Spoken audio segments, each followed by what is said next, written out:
la vérité que vous devriez absolument connaître sur votre personnalité en ce moment.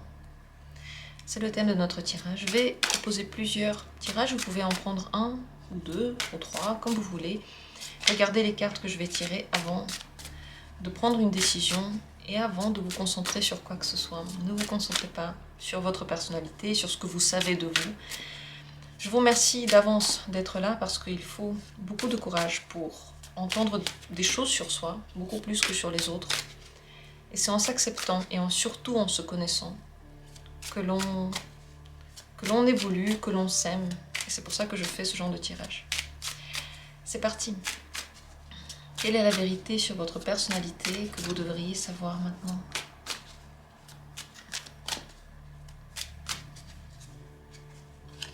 Premier tirage. Deuxième tirage. Troisième tirage. Et quatrième. Voilà, il y a 4 cartes au choix. Ne réfléchissez pas trop longtemps avant de prendre l'une d'elles. On va regarder bien sûr s'il y a une mise en garde par rapport à cette particularité que vous avez. On va regarder quel est le conseil du tarot. Ça va être un tirage assez rapide. Je vous conseille donc de, comme ça, dans la première impulsion, de prendre l'une des cartes. Si vous avez du mal à choisir, alors prenez au hasard. Ne réfléchissez plus, pas la peine de chercher une impulsion, une intuition si vous ne la ressentez pas là. Juste lancez-vous à l'eau, prenez l'une des cartes. Si vous avez décidé, je vais tout de suite commencer avec la première carte et le reste, comme d'habitude, vous trouvez dans la description en bas de cette vidéo toutes les minutes pour chacune de ces cartes et d'autres infos sur la chaîne.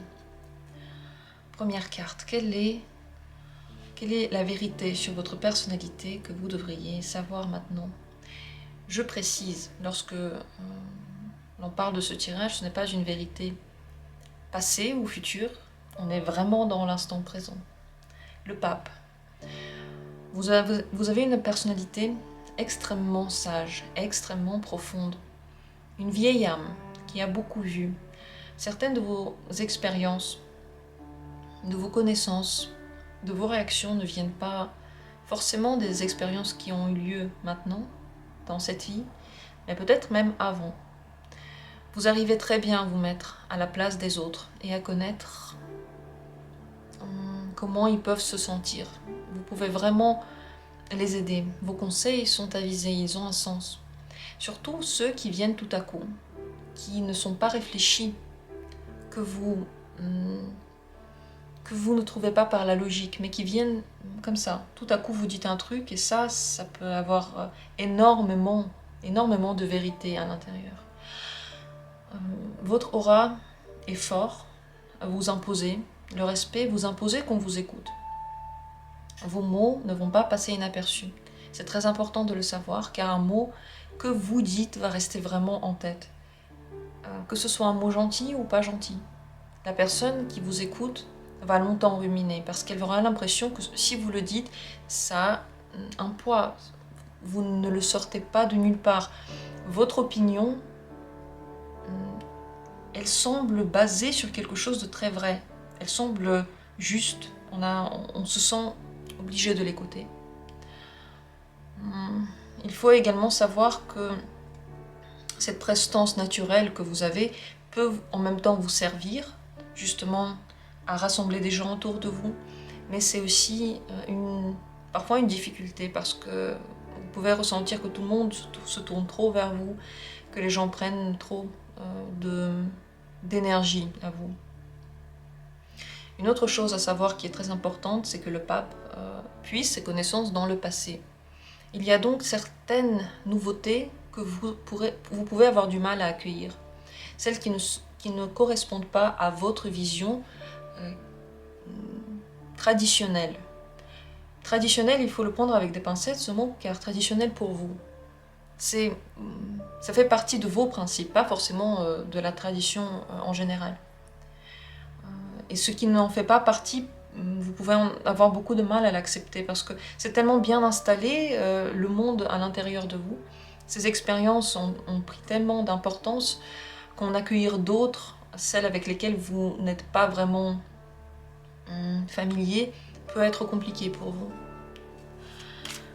Est-ce qu'il y a une mise en garde par rapport à ce trait de votre personnalité?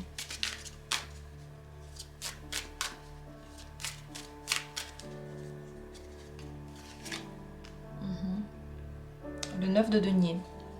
Les gens autour de vous peuvent se sentir mal à l'aise parce que soit votre discours est un peu trop moralisateur, vous savez un peu trop comment devrait agir chacun, et souvent vous avez raison, mais du coup on ne sait pas trop comment vous dire non quand on n'a pas envie de suivre vos conseils.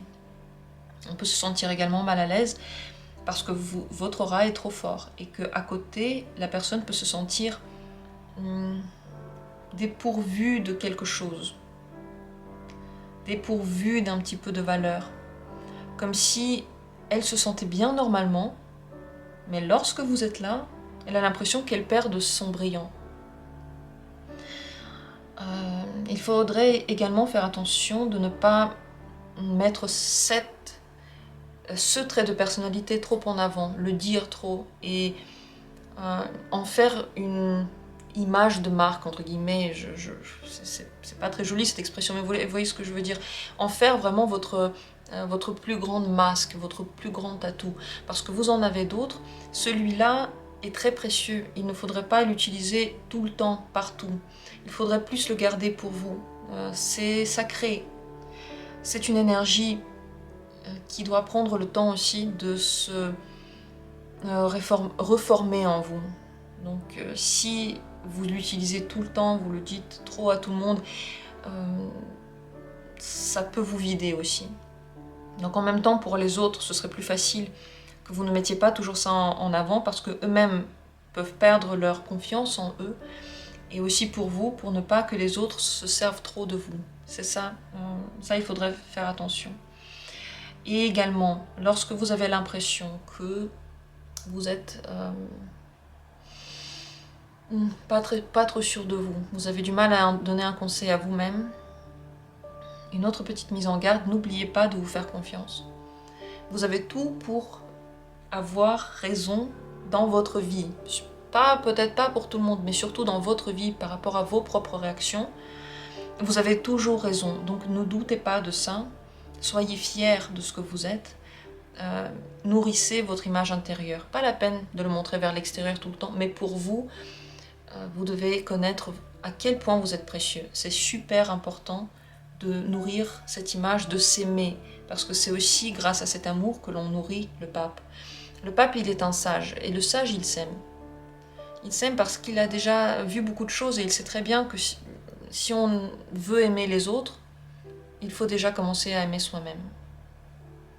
Donc il faut vraiment faire très attention à nourrir l'amour pour vous. Si vous avez l'impression que vous ne vous aimez pas, ou pas trop, ou que vous vous critiquez beaucoup, essayez peut-être de voir comment vous pourriez prendre plus soin de vous, peut-être nourrir cet amour en vous, petit à petit, gentiment. Ça pourrait vous rendre beaucoup plus puissant. Un conseil pour vous. La reine de denier.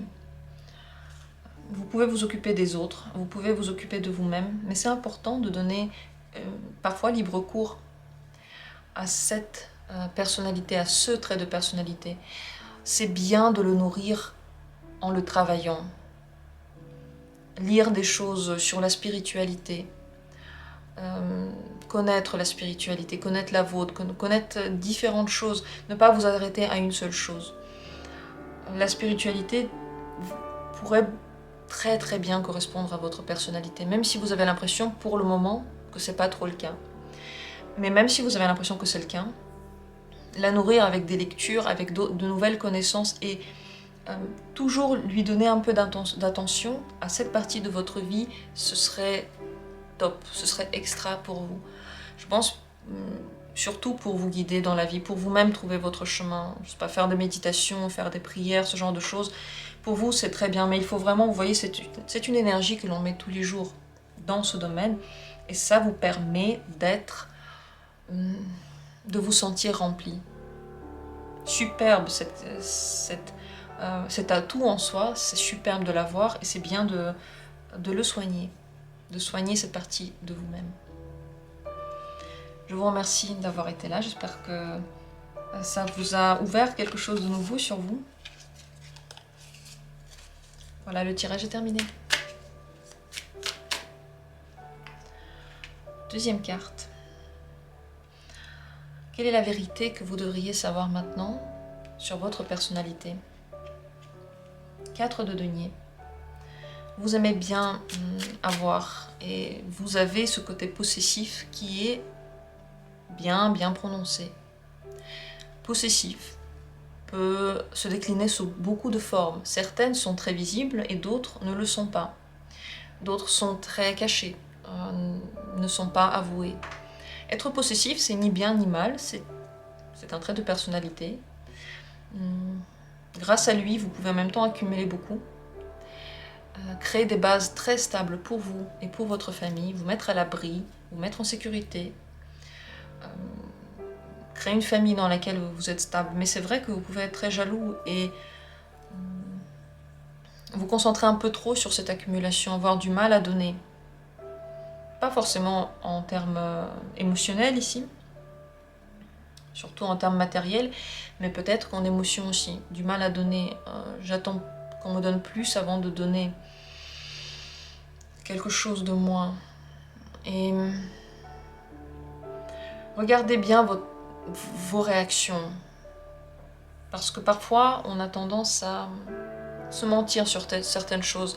Certains traits de caractère que l'on considère comme étant négatifs, si parfois on les remarque en soi, on n'aime pas ça. On n'aime pas se l'avouer, on n'aime pas accepter qu'on a des points négatifs, qu'on a des traits négatifs. Et on essaye donc de le masquer à nous-mêmes. Ce serait dommage, parce que bien sûr que moi je vous conseille de vous aimer tel que vous êtes, avec tous les points négatifs que vous pouvez trouver. Ça, c'est ce que vous pourriez faire de plus précieux pour vous-même. Si un jour vous voulez changer, vous ne pourrez pas le faire si vous ne voyez pas clairement et honnêtement ces points négatifs. Être possessif, c'est pas toujours négatif, mais lorsque c'est à l'extrême, ça pourrait l'être.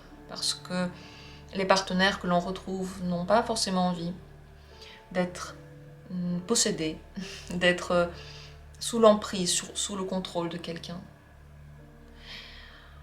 D'un autre côté, c'est aussi un point positif dans le sens que vous avez la capacité de découvrir quels sont les biens et les énergies dont vous avez le plus besoin. Vous pouvez les voir et les avoir. Le point positif également dans ce caractère-là, c'est votre énergie, vous ne la donnez pas n'importe comment, à n'importe qui, et toujours. Vous savez sauvegarder votre énergie de vie et ensuite la donner lorsque vous ressentez que c'est le moment. Ça fait un déclic, là maintenant je dois y aller. Et là vous avez beaucoup de bagages, vous avez sauvegardé de l'énergie, vous avez sauvegardé peut-être de l'argent, et vous pouvez aller au bout d'un moment difficile. Alors que d'autres pourraient déjà être fatigués. Vous, non. Une fois que c'est lancé, c'est lancé. Mais bien sûr, attention à ne pas trop ramener les choses à vous, à aussi regarder les autres, et à faire attention de laisser assez d'espace à vos partenaires, peut-être même à vos enfants et à vos parents, en général aux gens qui vous entourent. Est-ce qu'il y a une mise en garde, sinon, par rapport à ce trait de personnalité-là? Est-ce qu'il y aurait une mise en garde?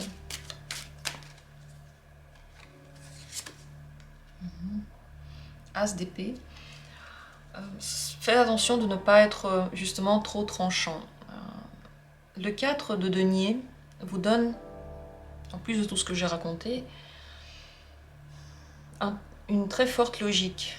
Parce que à l'intérieur de vous, les choses s'emboîtent bien. Vous voyez où est la place de quoi. Donc votre argumentation est forte. Elle est tellement puissante qu'on a du mal à dire quoi que ce soit contre cette argumentation. Ça veut dire que dans votre parole et dans votre argumentation, vous pouvez dire des choses qui ne sont pas fausses, vous les tournez d'une manière qui est vraie. Mais la personne qui ne peut pas se défendre contre votre avis, qui a un autre avis mais qui ne trouve pas d'argument pour le soutenir, peut simplement arrêter de vous parler. parce qu'elle ne trouve pas d'autres moyens. Il faut faire attention dans vos idées, dans vos discussions. Également attention, ce 4 de denier pourrait agir comme rétention d'idées. Ça c'est mes idées, ça c'est ce que je pense, mes idées j'y tiens.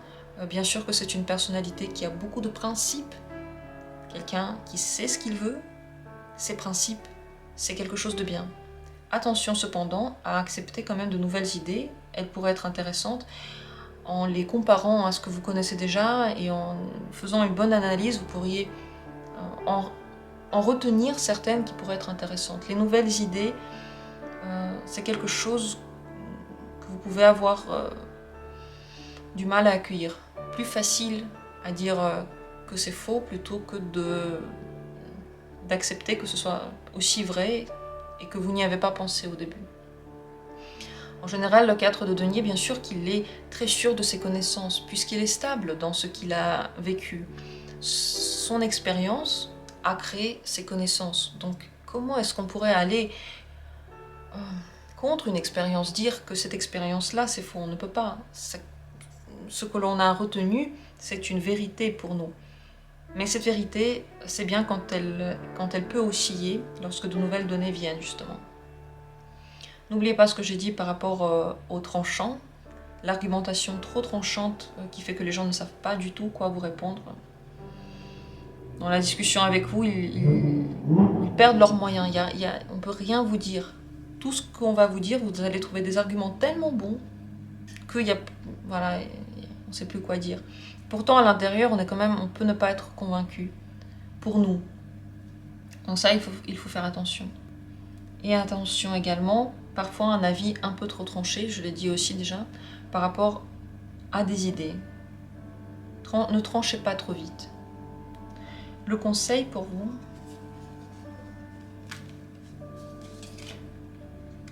cavalier de bâton, parfois laissez un peu plus de liberté si vous pouvez à votre énergie à l'intérieur. Ici, la rétention de cette énergie pourrait agir sur la rapidité de vos réactions. Je suis désolée pour le bruit si vous l'entendez. Sur la rapidité de vos réactions et sur cette capacité à tout de suite agir en fonction des opportunités qui s'ouvrent. Cette carte vous conseille parfois d'être un peu plus léger dans ce que vous allez faire. Si l'opportunité arrive et que vous en avez envie, réfléchissez pas, faites-le. C'est pas toujours bien d'agir sans réfléchir, mais parfois ce serait très très bien. Si vous pouvez libérer un peu votre impulsivité, vous pourriez trouver beaucoup de joie dans ce processus, beaucoup de nouvelles découvertes. Et aussi, certainement, de nouvelles choses à acquérir, à avoir, à connaître.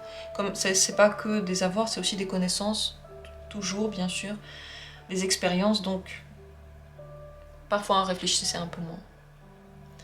Voilà pour cette deuxième carte, ce deuxième tirage. J'espère qu'il a été utile, qu'il a été intéressant. Je vous remercie d'avoir été là et n'oubliez pas de vous aimer. On a tous des points négatifs, tout le monde. Tout le monde en a et c'est pas facile de les aimer, vraiment pas.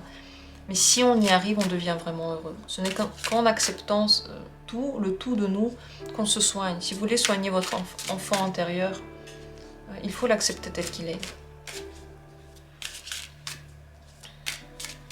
Voilà pour cette deuxième carte. Il n'y a pas que du négatif, n'oubliez pas. Ça, on me le dit parfois. C'est vrai que j'ai tendance à un petit peu plus appuyer sur le négatif, mais ici, il y a aussi de grands points positifs. Troisième tirage, troisième possibilité. Qu'est-ce que vous devez savoir maintenant? Quelle vérité vous devriez savoir sur votre personnalité? 6 d'épée. Une personnalité qui n'est pas là. Ça ne veut pas dire que vous n'avez pas de personnalité, ça veut dire que vous êtes, on dirait que vous n'êtes pas là, lorsque vous êtes là. Très loin dans les pensées, on dirait que vous vous enfuyez par des chemins de réflexion très lointains. On peut avoir l'impression que vous n'êtes pas du tout là, que vous ne pensez pas du tout à ce qu'on est en train de raconter. Votre réflexion, lorsqu'elle commence, va très profondément. Et difficile de vous atteindre dans ce voyage, difficile de vous donner un avis.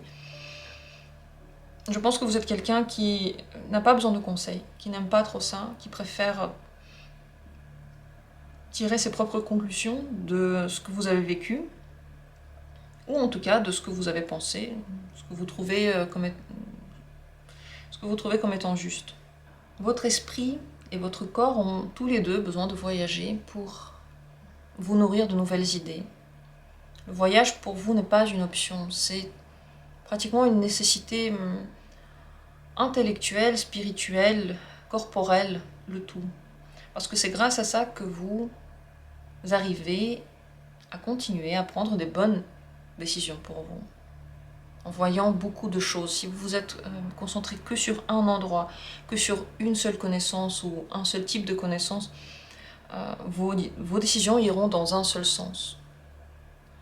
Et quels que soient les conseils que l'on donne, on aura beaucoup de mal à briser cette coquille. D'ailleurs, il y a une coquille, elle est forte, elle est constituée par des pensées, absolument. Peut-être les jugements que vous faites sur vous, ils ne sont pas toujours simples à entendre pour vous-même. Ils sont assez tranchants. On dirait que le passé ne vous bloque pas. Vous savez vraiment aller de l'avant lorsque vous en avez envie. Et je pense que vous en avez envie, souvent. C'est mieux d'aller de l'avant. Ça semble plus juste, ça sonne meilleur.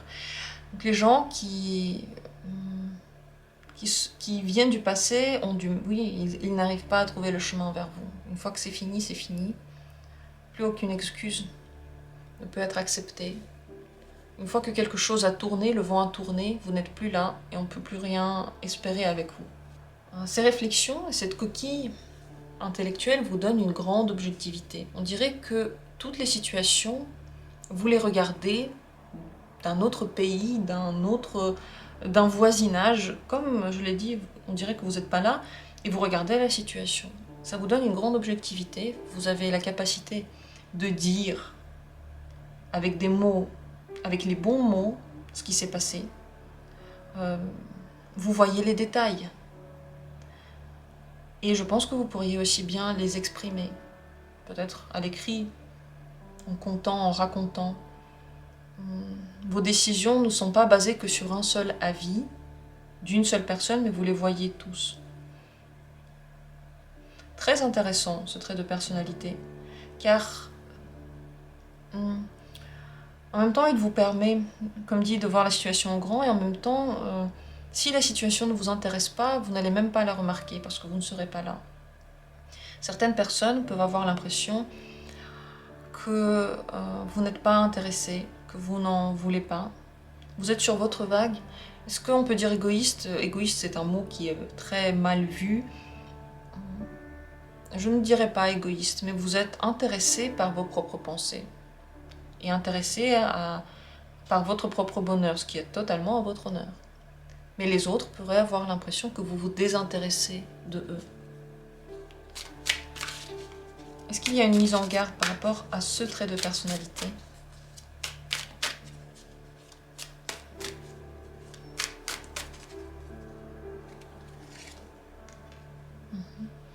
Le 10 de bâton. Faites attention de ne pas réfléchir trop loin, parce que les réflexions peuvent vous amener beaucoup de situations desquelles vous ne pouvez plus sortir. Certains conseils pourraient être certainement intéressants pour vous. Vous avez du mal à les accueillir, vous prenez énormément de responsabilités sur vos épaules. Et même si les autres ne le remarquent pas, en réalité, vous la prenez à l'intérieur de vous, cette responsabilité. Ce qui est encore plus dur, lorsqu'on exprime quelque chose, on s'en libère, mais vous n'exprimez pas. Certaines pensées, on va dire les plus profondes et les plus précieuses, vous ne les dites pas. Donc vous accumulez petit à petit un arsenal de pensées qui peuvent parfois exploser ou faire que vous partez tout simplement d'une situation qui aurait pu être discutée. On aurait pu trouver les bonnes solutions. Mais vous ne l'avez jamais dit. Vous ne l'avez jamais dit de la manière compréhensible. Vous l'avez peut-être dit totalement détourné. La personne ne l'a pratiquement pas entendu ou elle n'a pas du tout compris de quoi vous vouliez parler. Et donc elle ne voit pas d'où vient le problème.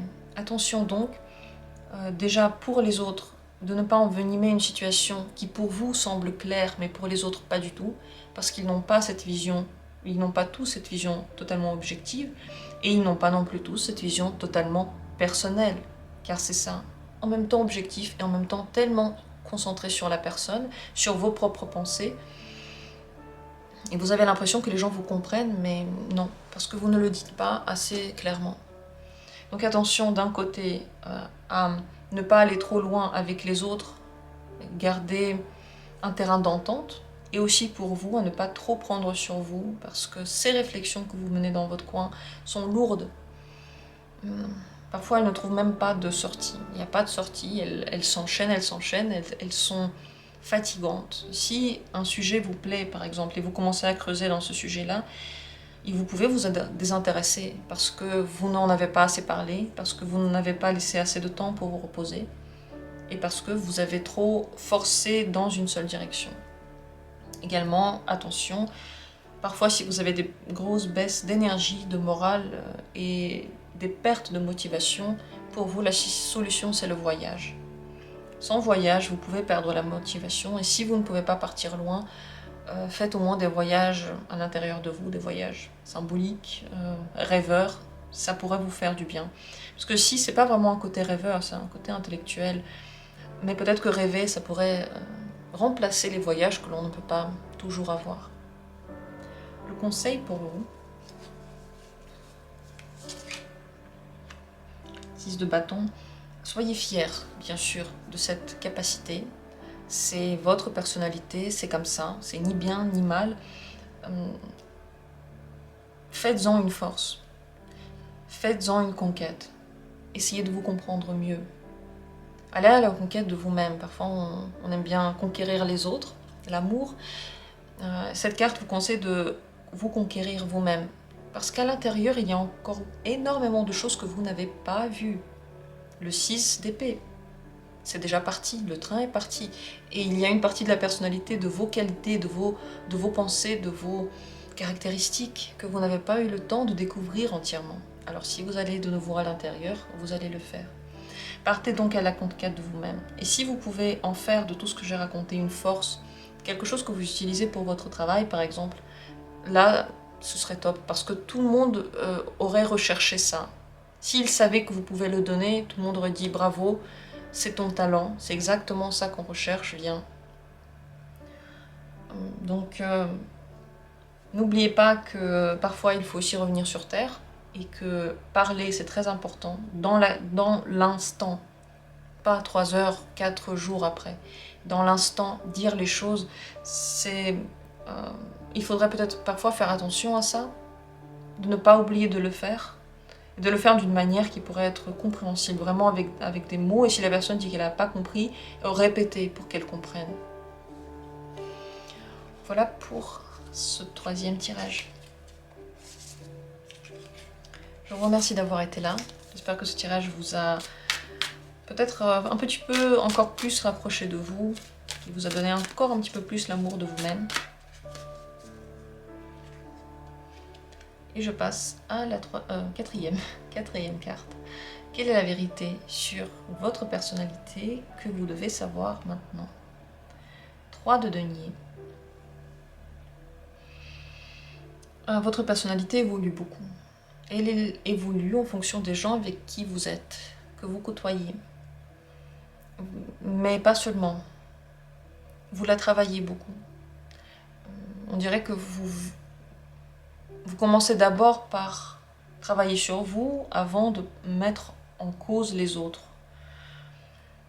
Attention de ne pas rester dans des situations dans lesquelles vous travaillez pour rien.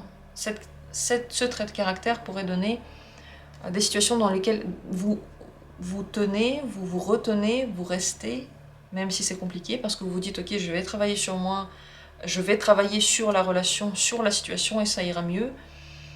Pas toujours. Parfois, vous n'avez pas de pouvoir, donc il faut faire attention de ne pas aller trop loin là-dedans.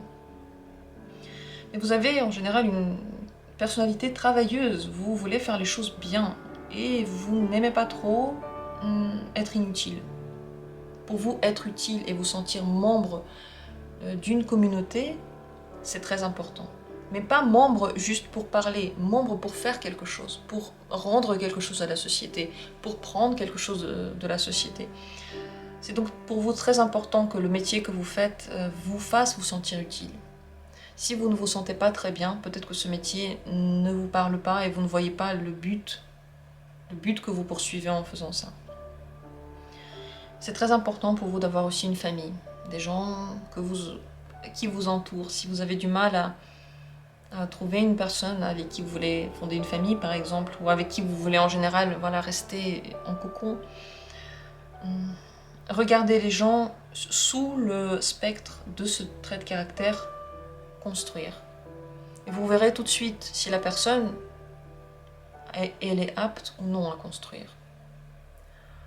Ce trait de caractère qui part d'une très bonne intention, celle de s'améliorer, et peut-être même d'améliorer les autres, pourrait être dangereuse, justement dans le cas où vous travaillez trop sur vous, vous surmenez trop, vous faites trop d'efforts dans un sens, ou vous essayez trop de changer quelqu'un, améliorer, vous voyez trop son potentiel est immense, alors vous travaillez à la place de la personne pour qu'elle puisse atteindre ce potentiel. Très dangereux, car la personne n'a peut-être pas envie de travailler sur ça, peut-être qu'elle va se sentir oppressée parce que vous faites des choses à sa place. Donc ça, il faut apprendre à mettre des limites à vous-même, autant dans le travail sur vous que dans le travail sur les autres, que peut-être même dans le travail tout court. Est-ce que vous êtes une personne qui travaille énormément, qui a du mal à s'arrêter? Si c'est le cas, parce que vous vous réalisez certainement plus vite, puisque vous donnez beaucoup d'efforts, moins bien si vous vous videz trop et que vous ne faites pas attention à votre énergie. Donc dans ce trait de personnalité, il y a des choses qu'il faudrait limiter. C'est très très bien à la base, mais lorsque ça va trop loin, justement dans le fait de vouloir totalement se changer ou changer l'autre, ça va trop loin et vous vous éloignez de votre propre personnalité en réalité. Personnalité qui aime bien construire, mais personnalité qui ne sera pas elle-même si elle change totalement. Est-ce qu'il y a une mise en garde par rapport à ce trait de personnalité que vous avez ?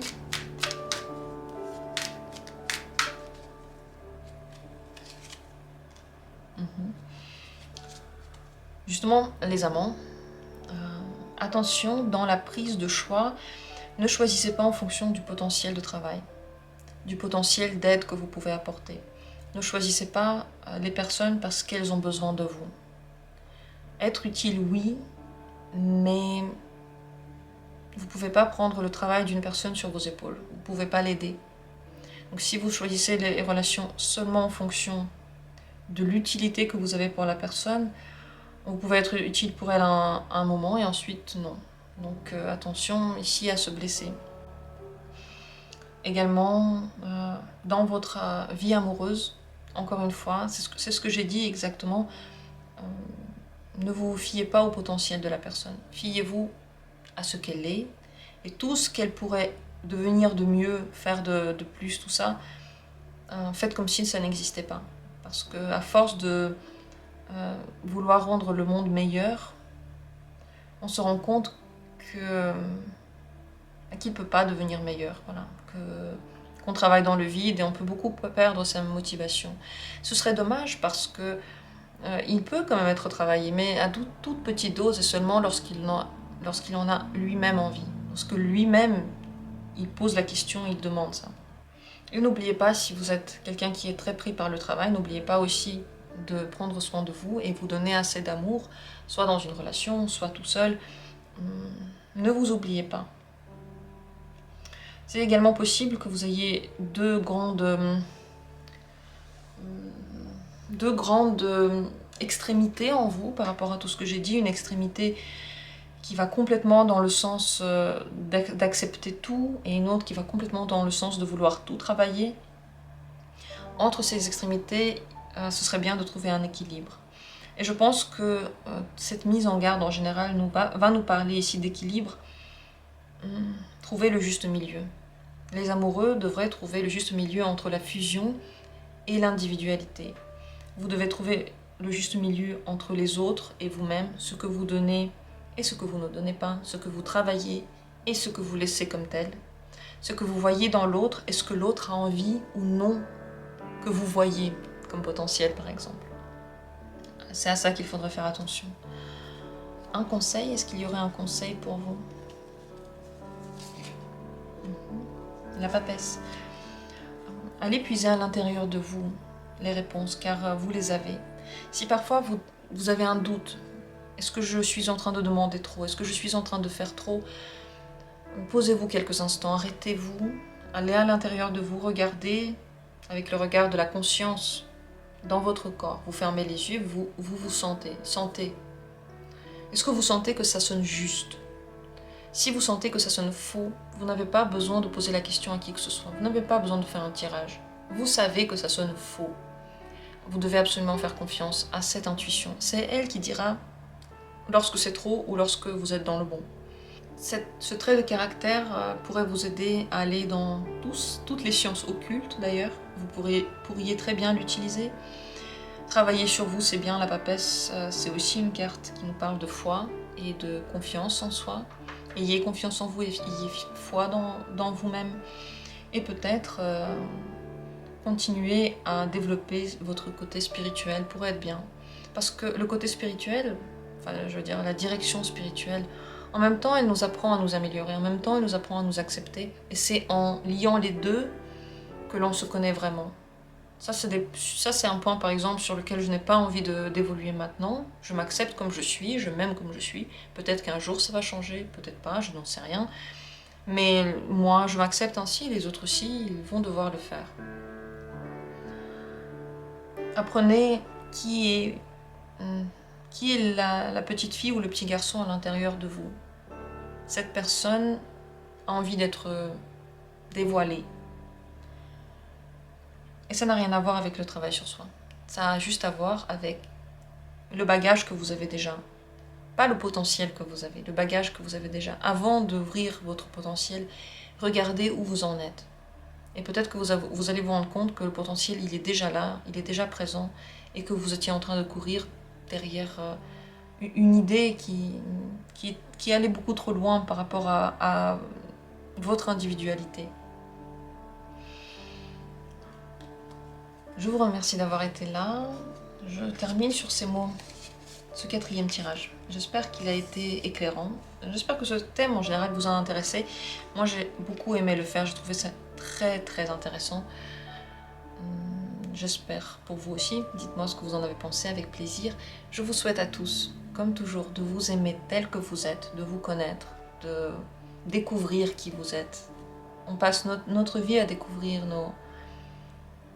nos côtés obscurs, nos côtés lumineux, et ça, c'est tellement beau. C'est la plus belle chose qui puisse être. Merci beaucoup à vous et on se retrouve très bientôt pour d'autres tirages.